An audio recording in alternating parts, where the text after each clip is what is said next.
नमस्कार दोस्तों, आपका स्वागत है हमारे YouTube चैनल पर। आज की वीडियो में हम भगवद गीता के चौथे अध्याय के 29वें श्लोक के बारे में बात करेंगे। इस श्लोक में हमें जीवन की गहरी सच्चाइयों के बारे में बताया गया है। आशा है कि आप इस ज्ञान को आत्मसात करेंगे। वीडियो को देखना न भूलें और अगर आपको हमारा कंटेंट पसंद आए तो कृपया लाइक और सब्सक्राइब करना न भूलें। चलिए वीडियो शुरू करते हैं। ब्रह्मार्पणं ब्रह्महवि ब्रह्माग्नौ ब्रह्मणाहुतं ब्रह्मैव तेन गंतव्यं ब्रह्मकर्म समाधिना।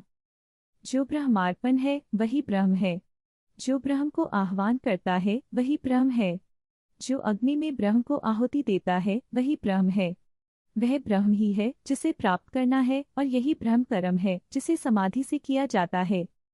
इस श्लोक में यह बताया गया है कि सभी क्रियाएं, चाहे वे पूजा पाठ हो या यज्ञ, अंततः उसी परम सत्य ब्रह्म में लीन होती हैं। यहाँ ब्रह्म का अर्थ है सच्चाई और यह दर्शाता है कि सभी कर्मों का अंतिम लक्ष्य ब्रह्म को प्राप्त करना है। जब हम अपने कार्यों को ब्रह्म के प्रति समर्पित करते हैं तो वे आत्मा के उत्थान में सहायक होते हैं। इस प्रकार यह श्लोक हमें यह सिखाता है कि हमारे कार्यों का उद्देश्य क्या होना चाहिए और कैसे हम उन्हें एक उच्चतर चेतना की ओर ले जा सकते हैं। एक बार की बात है, एक छोटे से गांव में रामू और श्यामू नाम के दो दोस्त रहते थे। रामू बहुत परिश्रमी था लेकिन हमेशा परेशान रहता था।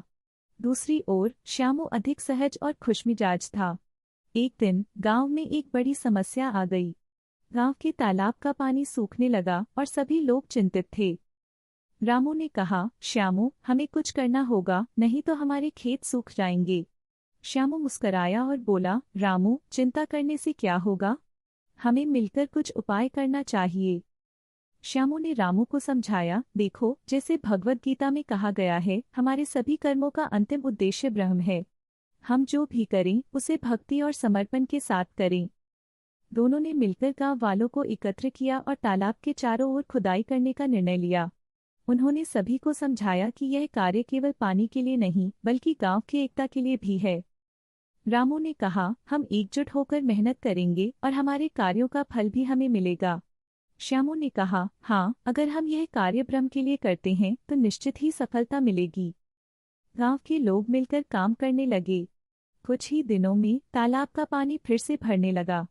सभी ने खुशी मनाई और रामू और श्यामू की सराहना की। इस अनुभव ने रामू को सिखाया कि जब हम अपने कार्यों को एक उच्च उद्देश्य के लिए करते हैं तो कठिनाइयां भी आसानी से हल होती हैं।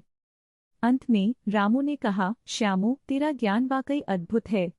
श्यामू ने मुस्कुराते हुए कहा, याद रखो मित्र, सभी कर्मों का उद्देश्य ब्रह्म को प्राप्त करना है। दोस्तों, इस कहानी से हमें यह सीख मिलती है कि अगर हम अपने कार्यों को समर्पण के साथ करें तो हम किसी भी चुनौती का सामना कर सकते हैं।